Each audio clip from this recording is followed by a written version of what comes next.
This is the Environmental Protection Commission, regular meeting and public hearing, Wednesday, June 7, 2023. The first item of business is a public hearing, which is continued from May 17th, 2023. The item is EPC 5, 2023, 17 Nickerson Lane, M. Ross and K. Ross, to construct a single-family home, single-family dwelling, drive, walkways, terraces, water service, sanitary service, swimming pool walls, and other related features in a special flood hazard area approximate to Holly Pond and other areas of resource. The property lies along the south side of Nickerson Lane, approximately 800 feet west of Nearwater Lane, and is identified as map number 52, lot number 9. The zone is R1, and it is approximately 0.9799 acres. This is a continued public hearing. Mr. Chairman, just a few housekeeping items. The public hearing was initiated on March 29th, the first session. The agency had requested submission of additional information in support of the application. A second session was held on May 17th. As a result of that, with in discussion with the members of the development team and other interested parties, the agency requested the submission of clarifying information on a more explicit list of data, and I can go through it, but it was involving touching upon the issues raised by Matt Pop, our peer reviewer, and Joe Canis, also a peer reviewer, the first for environmental matters and the second having to do with engineering matters. I just want to note for the record, notice of that was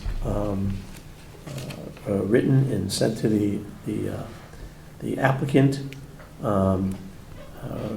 immediately following the meeting. It was done by certified mail. It was acknowledged the receipt and this of that information, and the continued public hearing was scheduled for this evening, June 7th. The notice of this continued public hearing was published in the Darien Times by the agency on two occasions, May 25th and June 1st. The agenda with this matter on it was posted with the town clerk in accordance with the regulations on June 1st. Staff issued an updated agenda summary report, or brief report on this matter, which was dated June 1st and posted online. A copy was made accessible to the applicant. And there was a number of items that were submitted in support of this application by the applicant on June 1st.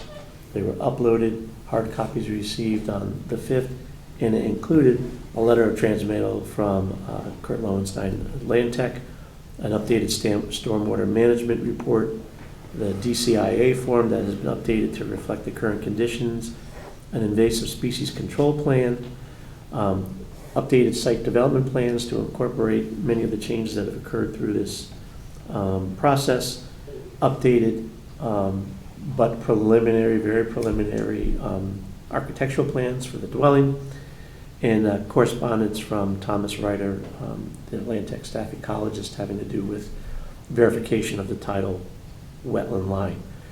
Also entered into the record, we have a revised and abbreviated peer review report from Environmental Land Solutions, Matt Pop, which was submitted on June 6th and provided to the applicant. We received updated comments from Joe Canis, our peer reviewer for environmental matters, also dated June 6th, and a copy was provided to the applicant as well. And finally today we received some photographs and some additional correspondence from an abutting property owner, Yvette Van Dyke. That came earlier this afternoon, and again, EPC was provided copies of it as well as the applicant. With that, Kurt's here to summarize where we've come since the last meeting, and I'm available to answer any questions. Thank you. Good evening, everyone. Kurt Lowenstein for the record, licensed professional engineer in Connecticut with Land Tech. Our offices are in Riverside, or on Riverside Avenue in Westport. Since our last meeting, I'll just highlight the main things that we changed, mostly around the landscaping plan. The pool, as we showed last time in our sketch of the alternative, that's now been implemented, pulled it back. Joe Canis's most recent letter did say that he's satisfied from the initial concerns he had regarding the wave analysis. And then planting-wise, we did update the trees. There were a few that were shown that were existing here that in fact are not, so they were revised off the plan. And in place of there was an existing cherry there, we're now replacing that with a oak to replace that street tree there, or rather frontage tree. The buffer itself, the area around here, if you recall, previously had all grass, 5-6 foot wide grass path there. That's now been narrowed down to limit just to stepping stones. Everything beyond that will be demarcated by the boulders that we have, which have been narrowed down per MACPAP's comments to 10 feet on center. And the plantings in there have been enhanced as that buffer has been able to be widened. We did also narrow the grass walking path from the bottom of the stepping stones until you get to the pool in an effort to maximize that buffer to the greatest extent possible based on this, where the development is. So we've narrowed that down, looking at 5 to 6 feet, enough to, 2 people could walk along the path together. And then as we move out towards the point area, there is a little bit more lawn area, and that's just to allow for some enjoyment of the the property along the water. I wouldn't say it's an extensive amount of lawn. I think it provides enough to gather out there while still providing a buffer. One of Matt's comments was that he wanted to see a minimum of 20 foot for the wetland buffer for the entire length. We achieve that in the majority of the areas. There are a few areas that are slightly under 20, but we're walking in the 18 to 20 foot mark. So I mean, I understand where he's coming from on that, but I think the buffer that we've provided is substantial, and arguing over a foot here, a foot there, I don't know if that's as productive as we would like to be at this point. And then the other thing we did add is we were able to add 3 additional cedars in here. I know that was one of the points, to try to get some additional evergreens into the wooded area. So we were able to add 3 in here, and then we added new screening along this entire property to supplement. There are a few existing arborvitaes that are actually this neighbor's, but it is on the 17 Nickerson property. So those will be removed, but in their place will be new arborvitaes along that, which will be on the inside of the pool fence, which I think addresses one of the other concerns that Matt had regarding the deer resistant. Because it'll be inside the enclosure, it's going to be a lot more difficult for the deer. Not that they can't jump, but the fencing will discourage them. Other than that, you're looking at the same plan: house, driveway, pool, patio. So if there's any questions, I'm here to answer as best I can. Michael, do you have any questions, comments? Not at the moment. Well, thank you. I got a couple of small ones. Is there any thought of a dock in the future? And where would Not that be I'm located? aware of. I don't know that we have the depth. We're not big boaters, so I have no interest in putting in a dock. But assuming somewhere down the line, and you wouldn't make that call anyway if you sold it to somebody else down there, I guess there still is an access point where you wouldn't have to push everything away, that you would plan it to try to keep that buffer. I think one of the comments in Matt's most recent letter, I think is a valid comment, and I think it's beneficial, is to what we maybe provide a small access way down to the water. It'll be demarcated with boulders to follow that, talking 4 to 5 feet maybe, just enough so you could get down if you wanted to get a kayak in the water kind of thing. And to your point, then there would be no need to remove any buffer that's established there in the future. Say Mr. Ross sells the property to somebody else, that access is already provided there.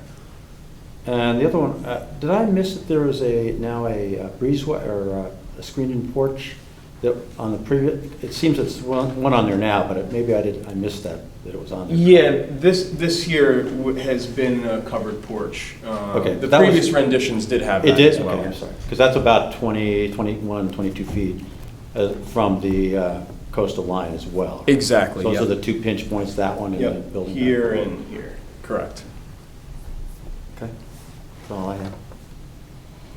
Mr. Chairman, I may be echoing what I mentioned at our last public hearing together, that I thought the changes and the suggestions that Mr. Weinstein is discussing tonight are quite favorable. I like and appreciate everything you've done. Thank you. No questions. Yeah, I'd just like to go over, I have Matt Potts' letter here, so let's just go down there. So, he says increase the size of the proposed tidal wetland buffer by a minimum of 20 feet, 18 to 20, you mentioned that. Okay, to mitigate the loss of the site's larger trees, the planting plan shall be revised to include 3 additional native shade trees, such as pin oak, tulip tree, etc. Planted at a 2 to 2.5 inch caliper size within the tidal wetland buffer. You handle that one? I think we can try to squeeze a few in over here, but, you know, really, anything in the buffer here, it just eliminates any of the views of the property. So I would push back a little bit on that. I think we can try to find something in the tidal buffer over to the north, but from this edge of the house through here up to where we have the restricted area, we would like to reserve that, you know, to enjoy the views of the house. I mean, that's one of the main draws to owning the property on the water. So we would be willing to, like I said, work with trying to find 3 over here, but directly in front in that wetland buffer here, I don't see that being a possibility. Okay. To mitigate the loss of the site's trees and enhance the wildlife value of the site, planting plan shall be revised to include 7 additional native evergreen trees such as American holly and red cedar on the site. I think we can try to squeeze, I don't know the exact 7 number, I don't know if it's just Okay, no, that, but 7's an adjective for me. Okay, so, but I understand that. I think we could try to squeeze a few more in throughout the site, if we can.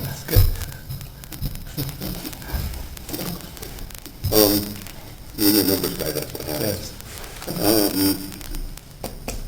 In anticipation of the pedestrian access to Holly Pond, provide a location for the 4-foot wide mown footpath on the planting plan. That's what I was touching on earlier. Okay. Yeah, I think that's certainly something we can incorporate. That's a very good suggestion. So that's, Scott, just for a second. Sure, That's sure. different than the grass line we have coming down to the south. Correct. What Matt's getting at is that if, you know, say, you know, you wanted your access point to be here, you would have a narrow path that could be established as some sort of mowable area. It doesn't necessarily need to be lawn. It could be left natural, but it's an area that if you wanted to have access, you could mow it. Again, we would bring the demarcation boulders to frame that so that it would be clear that anything beyond that 4 feet needs to be left as a natural state, like the rest of the It's a buffer. stiff grade though, isn't it? Isn't that a stiff grade? Yes, it is a stiff grade. Some areas are, but if it's stiff and all you're doing is to get down there, I mean, it's not something, you're not talking about a pedestrian access way, you know, for the public. It would be used infrequently, I would say. And the intent would not be to change the grades there. Kind of just work with the natural contours of the site. Okay, sorry. No, please, no. I'm glad there's a clarification. I guess a clarification too is if somebody wanted to build a dock on that, Bill, they'd be back here. Right. Okay, But, they'd be back here and But it's always- and we go through the process again. yeah, we have that option, but it's always good to think about where those would be. Obviously, there's no water there, but that doesn't stop people from doxing. Okay, that's it from me. I guess at this point, if there's no other questions or comments from the commissioners, go ahead. So I think originally, just want to clarify for the record, originally you had steps leaving the pool deck to the lawn, correct? Yeah, you're talking about the small sketch that we had last year? Now, I don't have the first generation of copies. Is there a spa now where those steps used to be?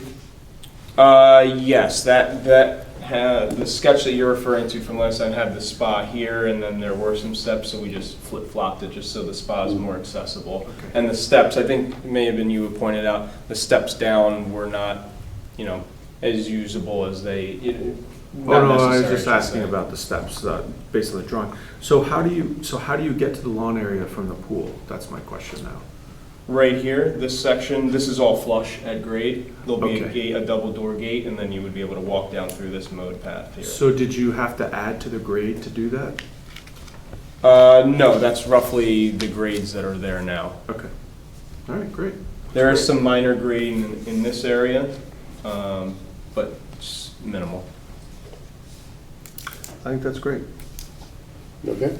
Yeah, appreciate everything the applicant's done.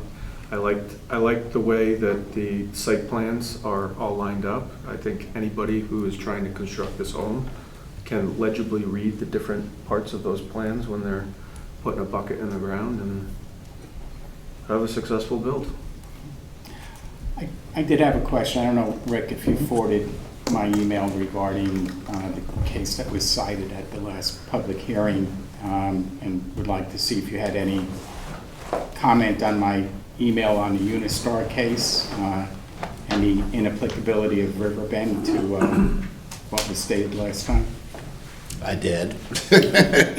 And I know this is a confusing topic. I went back and read the Unistar, and, at the last meeting, obviously the cases I was discussing previously, the Avalon Bay case from Wilton, and then I believe the other one was, I think it wasn't the Red 11, it was, the Unistar case, but anyway, I got your memo, and I did go back and read through the case, and I just wanted to submit this in the record. 'Cause Could you just state your name for the record, please? I'm sorry, my name is Brian Carey. I'm a professional wetland scientist with Land Tech with offices in Westport, Connecticut on 518 Riverside Avenue. I think just to submit, I don't know if you want to submit it into the record, but it is part of the Unistar case, which, again, the discussion about municipal agencies being able to regulate wildlife and its impacts on wetlands is a bit of a confusing one. And I do think we are speaking the same language that I was trying to get my point across at the last meeting. I think the Unistar case does go back into previous cases and makes it a little bit more clear, as well as the updates to the Connecticut general statutes that they made in 2004 after the previous Avalon Bay case and the Riverbend case. After the Riverbend Yeah, case, yes. but I think it's basically saying the same thing, which is what I was saying, is that you really, in order to regulate or look at wildlife as a means to regulate wildlife, you have to look at wildlife's impacts and how it would impact the wetlands directly. And again, it's a little confusing, but this is directly from the Unistar case, and I just highlighted the section, and this is a little bit more succinct. There's actually also a footnote in the Unistar case that kind of lays it out based on the Connecticut general statutes. Because your comment at the last hearing was after Riverbend, there were no other cases after that. And in fact, there was a statutory change and there was the That's Unistar correct. case.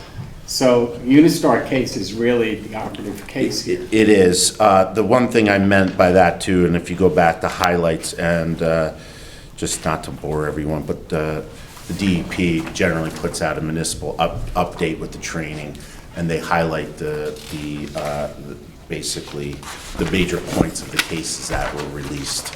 And one of the things that the Unistar case was basically a test of what the commission can ask for as far as its findings of completeness of an application.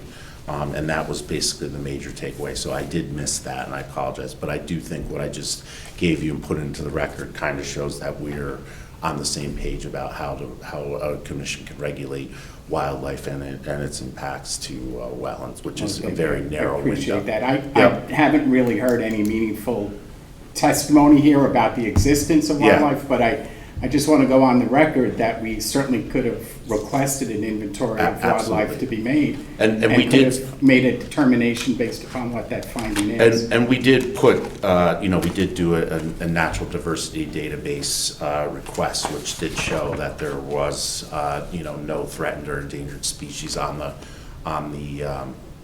property. Thank you. You okay? Yep. Any other commissioner? Yeah, I got one more. We got some pictures from one of the neighbors about a large oak tree.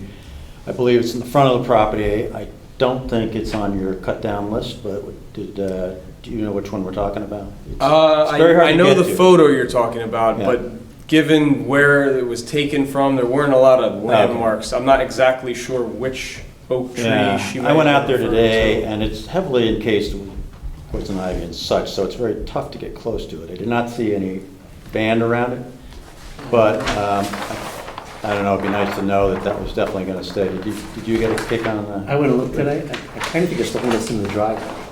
Really? I thought, You think it's oh, this where the large driveway one would be, there? yeah, yeah. it's 30-inch oak. Oh, maybe If it that's is, huh? the case, then that tree will be coming Okay, down. It's right in all the right. center. of That was the something driveway. they were trying to get a handle. But it is a large oak, and we will be replacing not too far from that with an oak. Granted, it's not going to be a 30-inch oak or a 28-inch oak as that one is, but, it will grow. And it How big certainly of an won't oak have- tree are you planning on planting?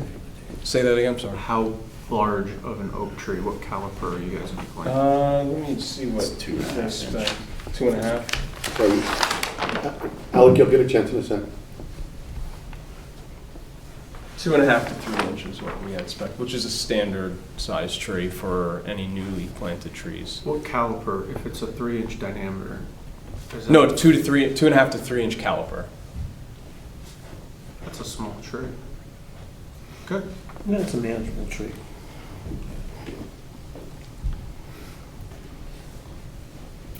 Bill, anything else? Yeah, this is kind of a side comment because it's not affecting you all. But unfortunately, one of the neighbors is dumping the yard debris on your client's property. And it bothers me, because when I look at any applicant, I'm not happy about anybody else that's doing it. So it's not pinned at you, but the neighbors ought to, or that neighbor ought to clean that up because it's right on the coastal jurisdiction line. And, it's just, it's yard stuff and it's somebody, their contractor is probably usually doing it and dropping it on there. And you guys have been nice not to report it. Because if you walk along there, it's very obvious it's not coming from your operation. So- Is it up in the corner this way? Yep. Yep. And it's a lot of it there, and it's right on the wetlands area stuff, and it shows poorly, but it wasn't you guys. So just make that as a note. Something to talk to when the new owner gets it. He'll have a conversation. So, have an appropriate conversation. Okay, what I will do now is I'm going to open it up to the public. And is there a member of the public that would like to speak? Alec?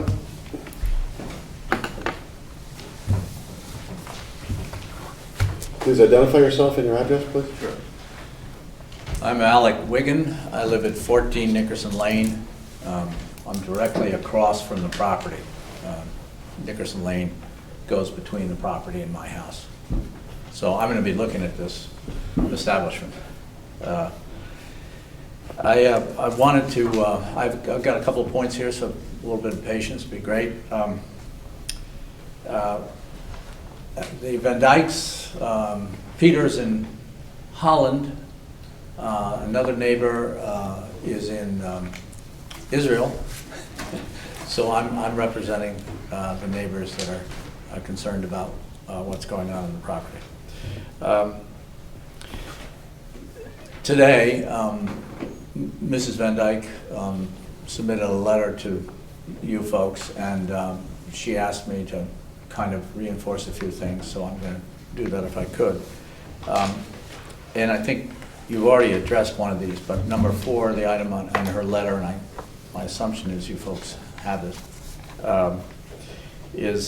deals with planning and buffering, and I think you just sort of addressed all that, so I believe her concern has been addressed. She is also mentioning here a rather large oak tree. When we say large oak tree, it's probably 125 feet tall, that doesn't have a blue band on it. I have a photo of that tree, and I can give it to you, but I think she submitted it with her letter. It doesn't have a blue band on it, so our assumption is it's not going to be cut down. Our wish is that it's not cut down, but we don't want something mistaken to happen. Is everybody aware of that, or do you want to see the tree, or? Well, we'll have Kurt address that after. Make your points, and then, Okay. We'll all make sure that Kurt addresses each point If- as you go along there. You can submit that to Rick Yeah, for, I'm pretty sure it's an oak tree. But you can see it's a very mature tree. Then another item that she raises, and I think it's legitimate, is there's stakes on the property right now that outline the dimensions of what's going to happen there. But I think all those stakes are according to a legacy plan. And so our request is that new stakes appropriate to the latest plans would be, driven into the soil, and so that we can, as neighbors, can kind of get a better sort of at-hand understanding of how things have been relocated based on all these changes. So we're hoping that new stakes could be put there. Another concern, and this wasn't in their letter, but one of my concerns, because of the environmental sensitivity there, which everybody's recognizing, when the construction happens, do you guys tell the folks that are doing all that work where they can put their supplies, where they can park their trucks? Because if you're building walls and you need stone or whatever, you could dump all that stone right in the wetlands if you're not paying attention. And so I'm just would like you could educate me, or perhaps relate what kind of regulations sort of control how that kind of thing is done, and that's a concern, and we'd just like to bring that to your attention. And then one of the things, it's sort of along the same lines, is project monitoring.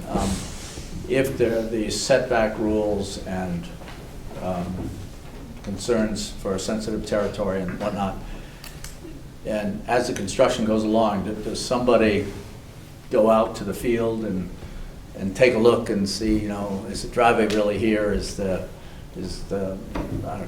pool set back the way it now is being set back? Just stuff like that, so that as things develop, everything's sort of on track. And I don't know how those things are done, but I'm requesting that an eagle eye. there's somebody called the building inspector. Yeah. That makes their life miserable. But that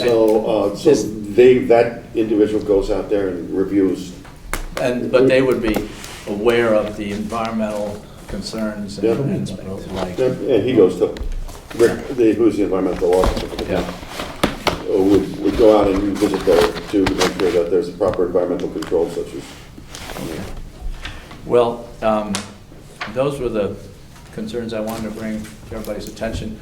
I did want to say that Mr. Pop, he used to be over there somewhere, we're indebted to his work. He came up with an awful lot of points that echo our concerns. And also, Mr. Wright's been out to see the property, and we would appreciate your diligence with respect to this. So thank you. Thank you, Art. Kurt?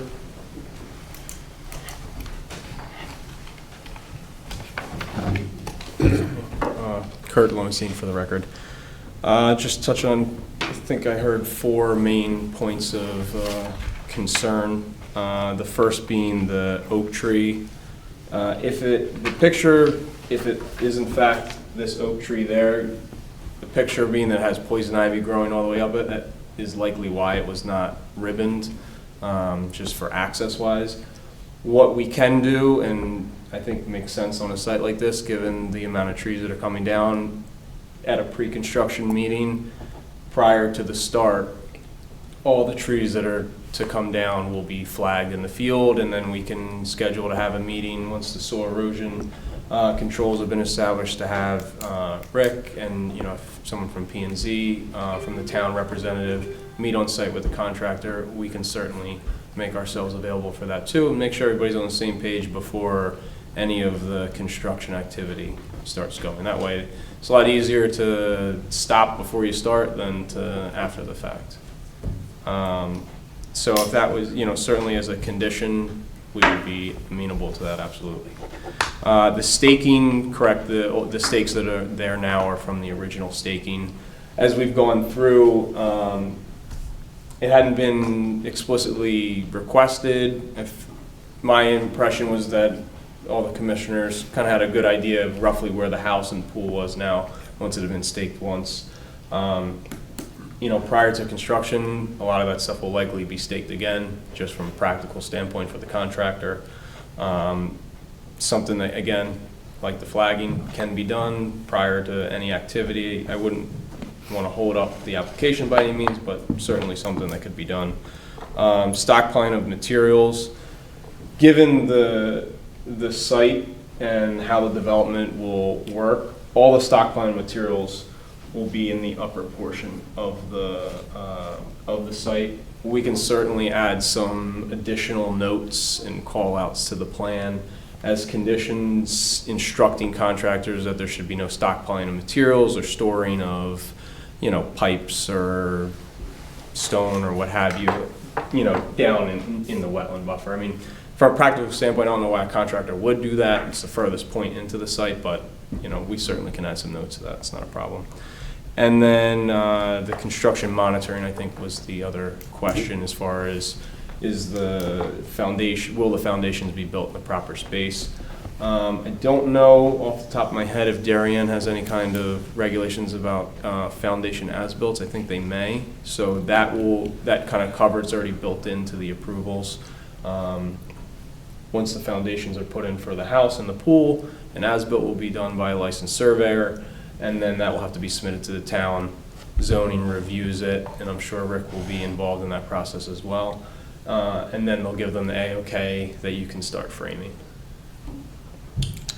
And then I think that's everything. Correct me if I missed one. If you put the silt fences in, obviously they would know that they're pushing that limit if they try to put stuff. That's So correct. the Silt. Oh, I'm I'm sorry, go ahead. Maybe you could do a game day review of that oak tree, you know, as you're getting into that whole thing, and see if it can be missed, and if it can, it can't. But, you know, give it one last look over. If it is the same one, we're not quite sure if it's the one that's definitely in your zone to cut out, or is it one off to the side. But, Right. Yeah, maybe give it a look as there. you're there, and see if there's a way. Certainly, if we can save it, we'll save it, absolutely. If it's not this one and it's something over here, then yeah, we can absolutely save it.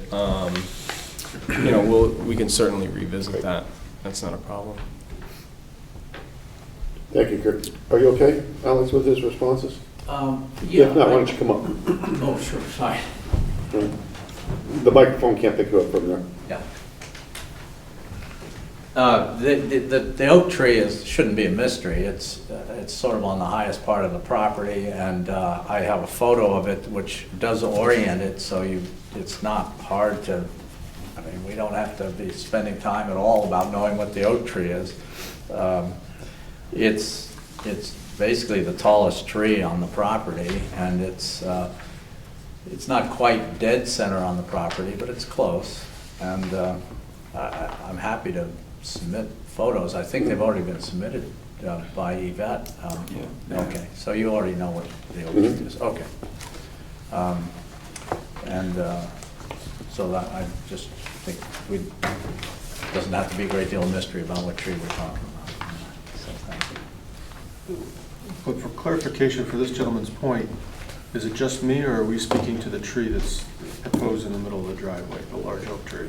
We believe I believe that's the tree. You know, I'm not, So we but I, want but you to I, but I say, understand- I believe, I'm not What certain. what mystifies us is, if it's gonna be taken down, it sounds like that's the plan right now, it really should have had a blue band on it, and Yeah, and he responded to that by saying, it's full of poison ivy. Even when the commissioner was out there saying it's full of poison ivy, and for, you know, safety concern, sort of like, what can we do? What he said, what Kurt said then was, okay, I got the point, and I will, somehow will, you know, spray paint it, do something like that to indicate it, so, because, you know. okay. I don't get I'm poison not ivy, a I'm particular happy to fan go of put a poison ivy, blue but band I on it. respect it. And so, and I respect anybody trying to go in there to tie a blue ribbon around it or something like that. So we can spray paint it, we can indicate something there that would indicate it to you. Yeah, Also, yeah. also I would add, Rick, is that tree within our jurisdiction?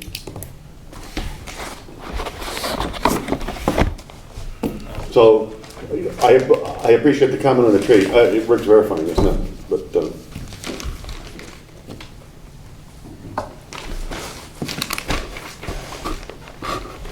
Michael, he gets the paper.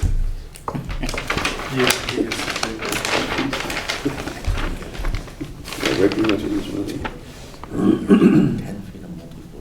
If it's a 30-inch oak within, what I think is a driveway, yes, it is. It is within our jurisdiction? There's a front yard setback.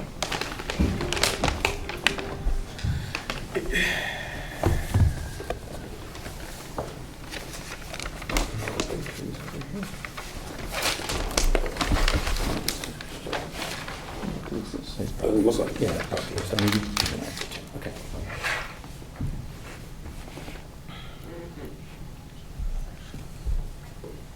That is the setback line in here. It probably is, if it's to the edge of Holly Pond, probably is not.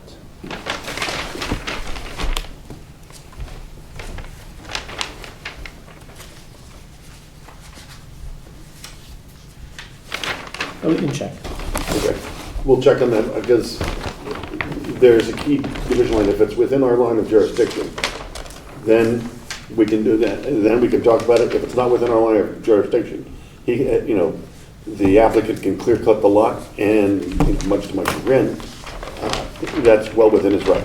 And so that's, you know, I'm sure you've seen lots around town that have been essentially clear cut, and, Yeah. you know, so. Well, it can be identified pretty easily. I don't get poison ivy, so if you want to give me a blue ribbon, I can go put it around the tree. I know it sounds facetious, but I'm happy to do it. Well, Rick's gonna do scale right now, right? You know, speaking out loud, because you know I generally don't raise my, it's Bill's job, I generally don't raise my hand and pontificate over trees, but if a 33-inch oak tree has an economic value, in a wetland environment, that's a high-value tree. And if that tree does get removed, which it sounds like that it is for the driveway, you know, is there an equal planting of shade trees to compensate for that tree? You know, how do you compensate for a 125-foot Well, tree? I mean, you know, you just can't I take one and I- order one from. I agree. So to that point, 1 3-cal tree is not equitable, in my opinion. Well, maybe Kirk can take a look at the placement of the driveway. You know, that's one of the alternatives to say, okay, in an effort to do that, can you come up with a reasonable and prudent alternative so you can save the tree? Kurt, can you go back and get back to Rick on that? Well, pre-construction. Okay. And, you know, What'd you say, sir? so that's something that he can follow up on. That's you know, to see if he can shape the driveway a little differently or something like that. Okay, to save that tree. May I make one other comment that's Sure. not related to the oak? just, I was hearing talk about species, and I just want everybody to know that there is a mink around.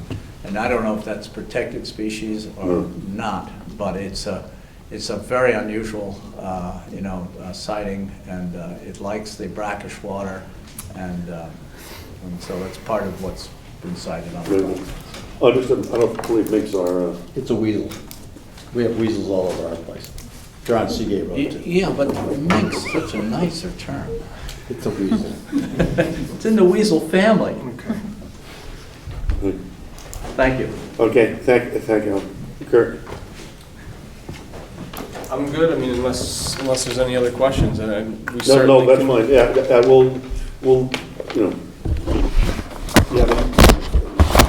look at the driveway, see if we can save We've got the some tree. time, yeah. We can- Okay, you've got some time before the pre-construction meeting to go through that, take a look and see what you can do about that, Sure. because, if it's within our jurisdiction, then, Rick can make a call for us. If it's not within our jurisdiction, then give him a call. Yeah, we'll Yeah, give him work a call it out. anyway, just to, okay. Thank you. Any other members of the public? Any other members of the public going twice? Any other members of the public? Okay.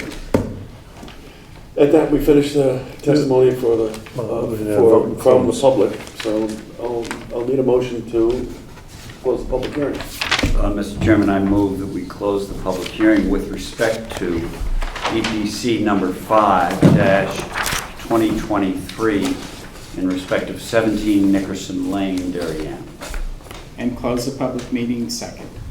All in favor? Aye. Okay, aye. Thank you very much. Thank you, Thank you very everyone. much for your patience. No We got problem, to thank you get for through working this. with us. We appreciate it. Thank you. That's great. Thank you. Okay, we'll get to the regular meeting now, new business, EPC 18-2023. Rick, do you need her to stay and to record the rest of this meeting, or not? No, you want to take a break? I don't think we need you for the rest of the meeting. No? No? Okay, Good, great. thank you very much. We'll take a 2-minute break here to let the conference go. Thank you. Thank you very much.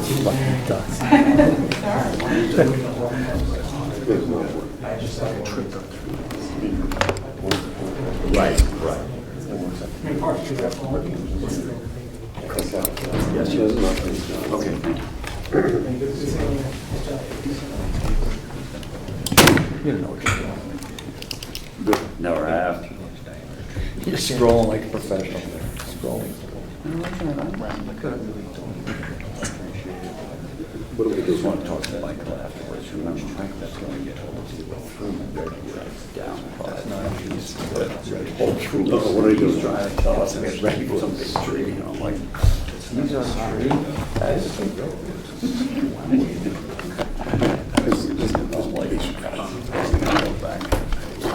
Especially 40 years ago. I'll get more time in the parking lot. Don't get this. That was one of the great comments. I don't get what's in the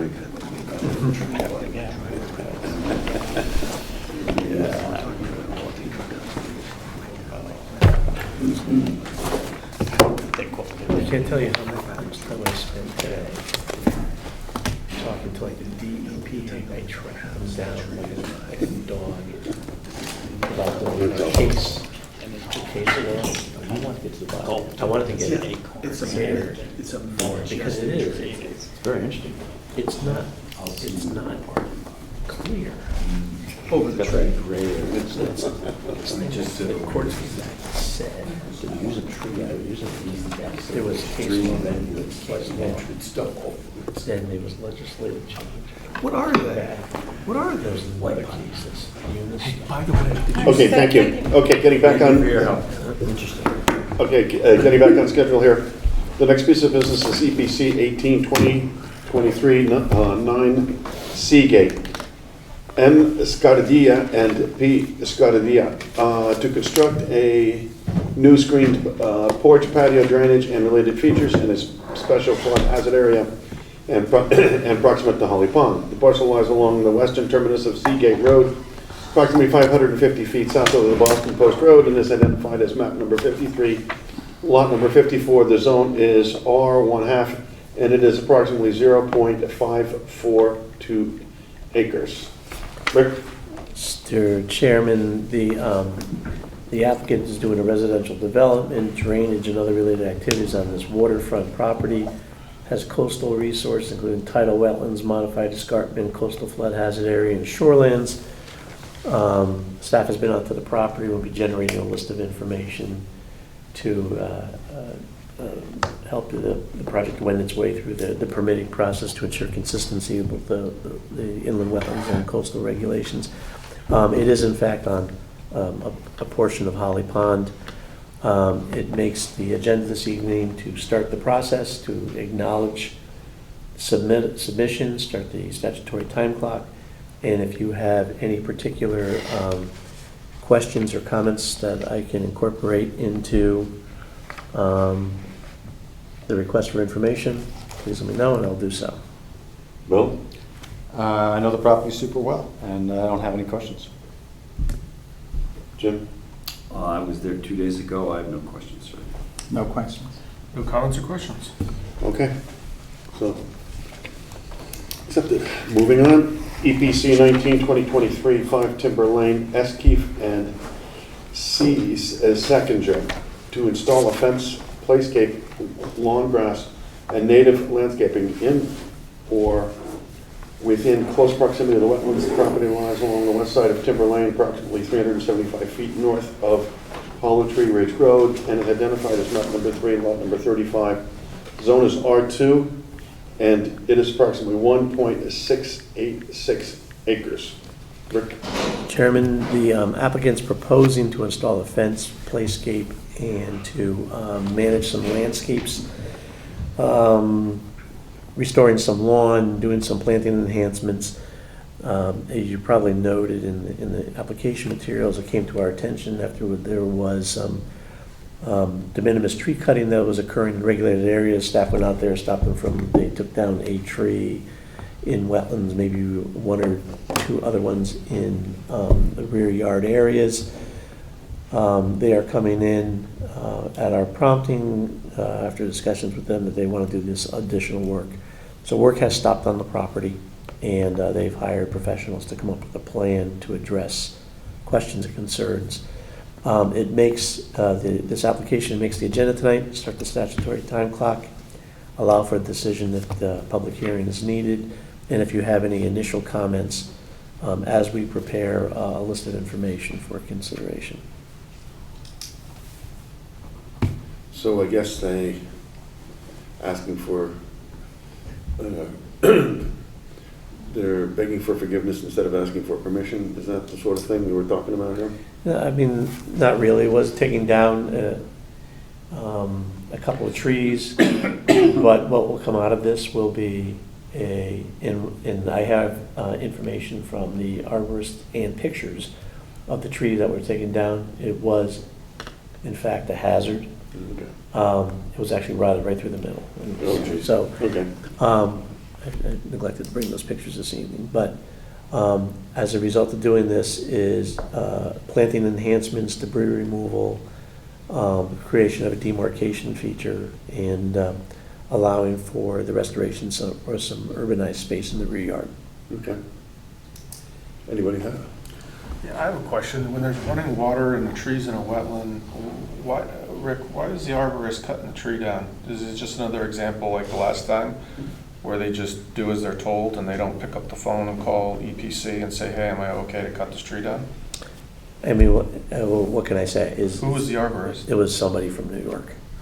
So it wasn't one of the locals that... So he's not a arborist licensed in the state of Connecticut? Oh, I don't know what he was. I mean, I could look up and see. I think he is, but he was from What's Stanford's Westchester. policy on accepting if there's an arborist from the state of New York, certified in the state of New York, but not in the state of Connecticut?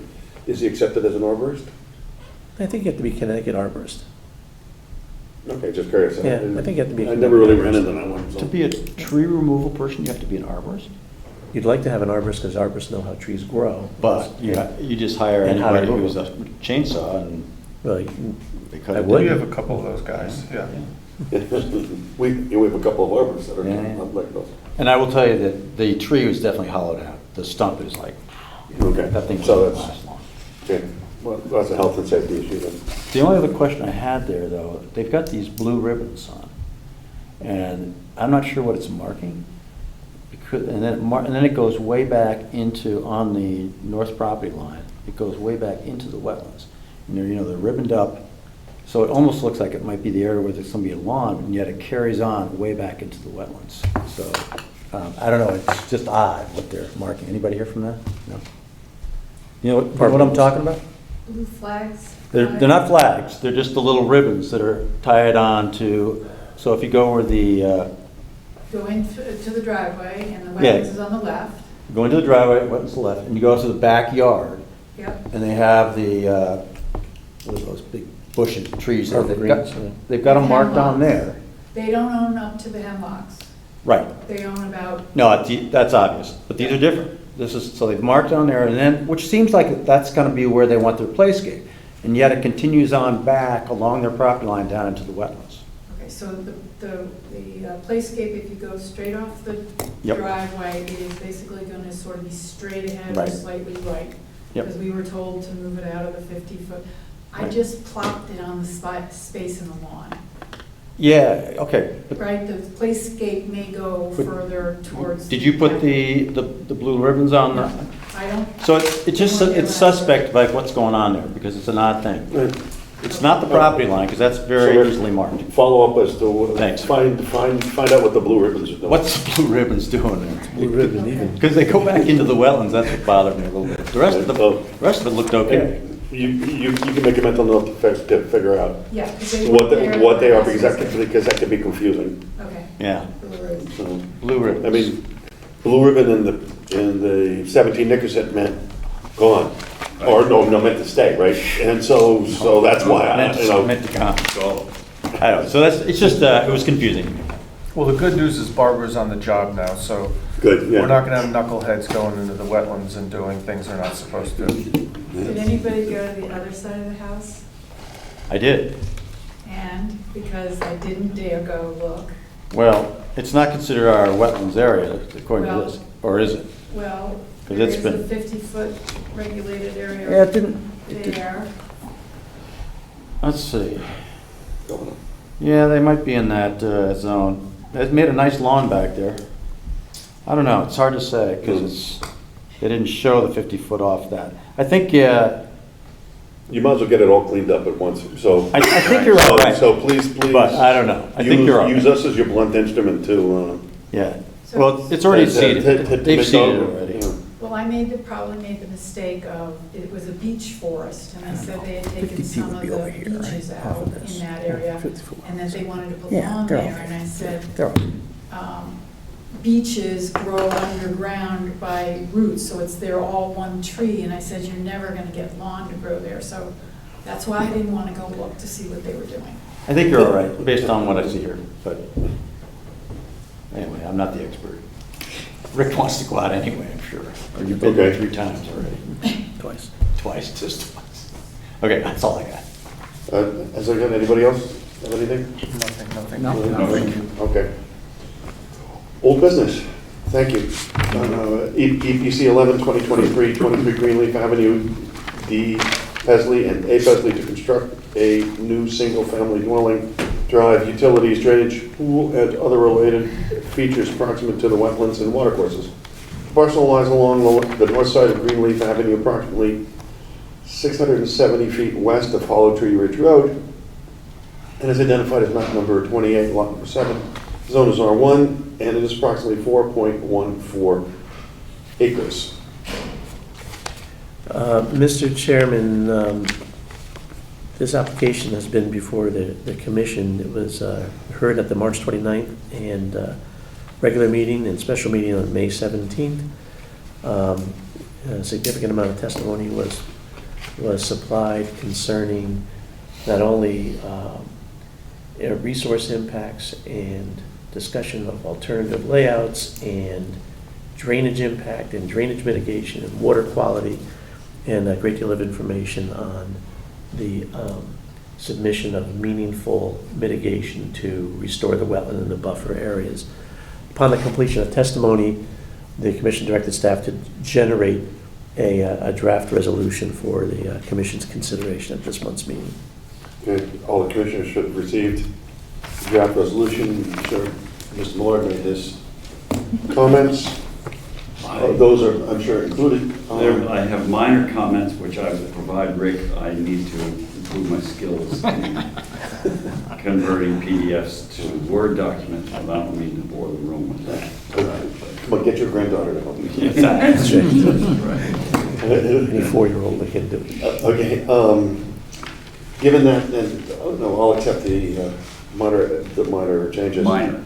The very minor changes that have been, can I have a motion to approve EPC 11-2023?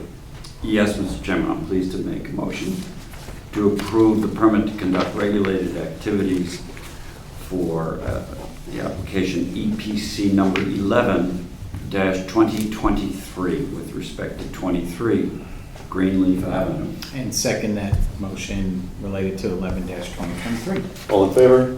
Aye. Okay, moving on, the next item of business is EPC 12-2023, 300 Mansfield Avenue, Country Club of Darien, Inc., to replace an existing pump house and irrigation system in and approximate to the wetlands, watercourses, and special flood hazard areas. The property lies along the east side of Mansfield Avenue, approximately 1,750 feet north of Buttonwood Lane, and is identified as map number 5, lot number 50. The zone is R2 and is approximately 139.051 acres. Mr. Chairman, the commission heard significant testimony on this project, which was a 3-tiered project involving the replacement of the pump station, replacement of the irrigation system, and the draw line at the country club, and issues concerning resource impact, drainage, water quality, the efficiency of the systems that are being proposed in terms of water usage and power savings, were provided at those 2 particular meetings, and again, they were at March 29th and May 17th. Upon the completion of testimony, the commission directed staff to generate a draft resolution for consideration. Okay, the members of the commission have received a copy of the resolution. Yes, sir. And get your granddaughter to help you to edit that. She's going to be busy. And so, too many jokes I can go on. I'm sorry. So anyway, with that, may I have a motion to approve EPC 12-2023? I'm happy to make that motion, Mr. Chairman, to approve the permit to conduct activities with respect to EPC application 12-2023 for 300 Mansfield Avenue. Second motion for 12-2023. All in favor? Aye. Done. Thank you. Thank you. Thank you. The next one is EPC 2023, 14 Meadowbrook Road, M. Baraldi and L. Baraldi, to construct residential additions, modify drive and parking areas, and conduct other related activities proximate to wetlands and watercourses. The property lies along the south side of Meadowbrook Road, approximately 820 feet east of Brookside Road, and is identified as map number 14, lot number 11. The zone is R1, and it is approximately 0.9148 acres. Rick? Mr. Chairman, the applicant presented testimony at the commission's March 29th and May 17th, 2023 meetings. There was no public hearing that was offered for the receipt of that information. It's for residential development, existing single-family dwellings, driveway, drainage, and other related features, issues pertaining to resource impacts, drainage, water quality, and the value of the mitigation proposal were debated by the commission members, and upon completion of that testimony, staff was directed to generate a draft resolution for consideration. Okay, all the commission members have received that. I'd like any questions or comments? No? No. Okay, Matt, Jim, can I have a motion? Yes, sir. I'd make a motion to approve a permit to conduct regulated activities with respect to the EPC number 13-2023 as it relates to 14 Meadowbrook Road. Second the motion on 13-2023. All in favor? Okay, thank you. There's no minutes. Okay, agent approvals, EPC 16-2023, 26 Beach Drive, S Ridge and D Ridge to construct residential additions with a special flood hazard area and approximate to Holly Pond. The property lies along the west side of Beach Road, approximately 1,245 feet south of the Boston Post Road. It is identified as map number 53, lot number 9. The zone is R1/2 and is approximately 0.311 acres. This would be an agent approval. So there's only conversation. We have questions for Rick. Rick, do you want to go through it? Or? Yeah, just in 2 seconds. It's it's a waterfront property in Holly Pond, very similar to the one that we saw under the acceptance division of our agenda. Contains coastal flood hazard areas, tidal wetlands, modified escarpment, shorelands, and of course it sits on that estuarine embayment of Holly Pond. It's for 2 very simple residential additions. One is a 2-tiered deck at the rear of the property in developed space. The one is for a front porch on the property in developed space. No loss of significant vegetation. Substantial setbacks to the waterfront have been maintained. Erosion controls, not a substantial improvement when it comes to floodproofing when combined with a prior internal project to the dwelling. The applicant is going the extra effort here to, they designed and are structurally flood-proofed so as not to become a contributor to a debris field of these decks, and actually one is a condenser platform.